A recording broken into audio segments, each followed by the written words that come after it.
silence is not consent.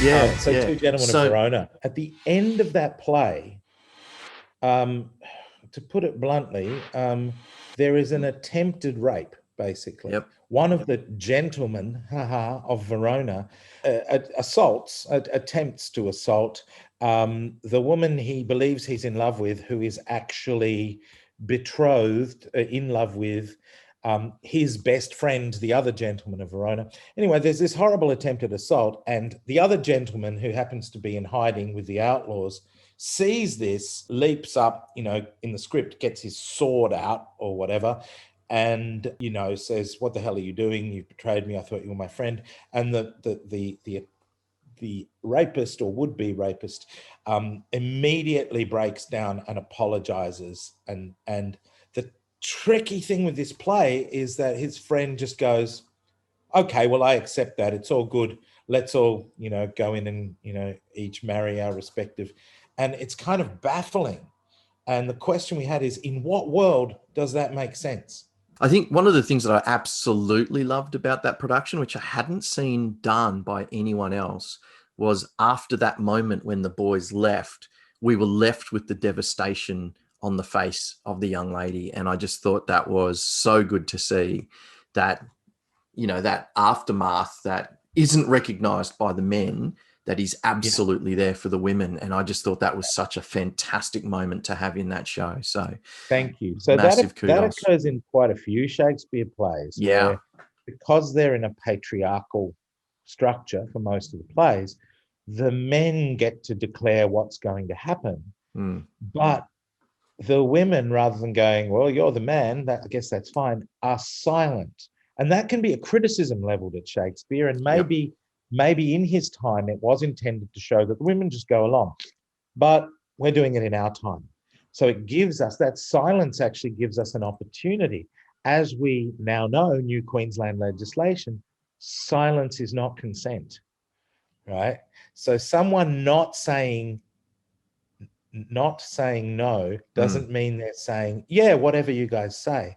So again, Measure for Measure is a great example of that, where at the end, the Duke, who's been manipulating people like crazy throughout, goes, "And I will marry you."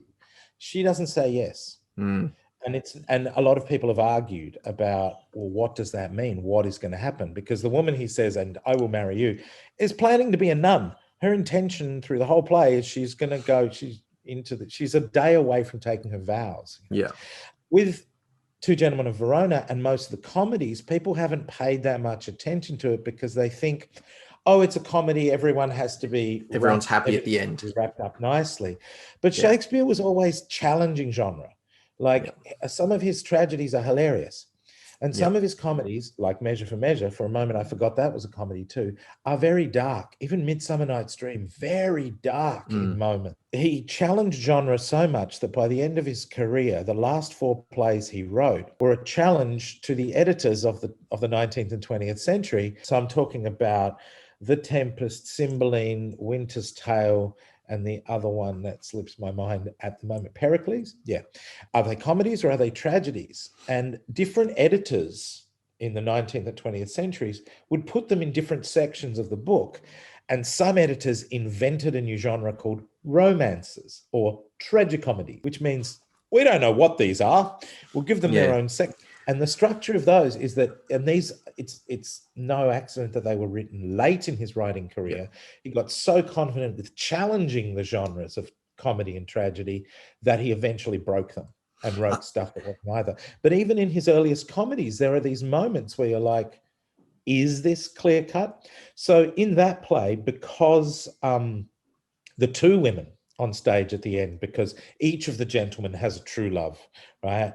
And they've both been betrayed in a sense. They're given nothing to say. And the way we stage it was the Duke. So the sheriff goes, chop on the cigar, everyone come back into my house and we'll have a big wedding. And off go the men.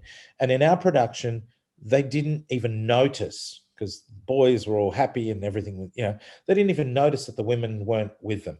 They probably assumed the women would follow them. Right? Instead, we had the women left on stage feeling the effects of what had just happened. And I actually gave the actors a choice. We didn't decide what they would do. I said, at the end of that, you can do what you want.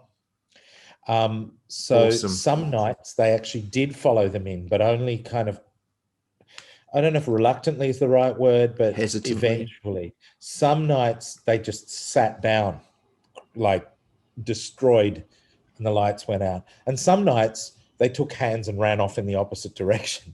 So, and that was totally up to the actors. But I just said, you know, those are your options. Those seem to be the only logical options. So I think that silence, because silence is rare in Shakespeare, silence is a wonderful opportunity. Yeah, it's a powerful tool.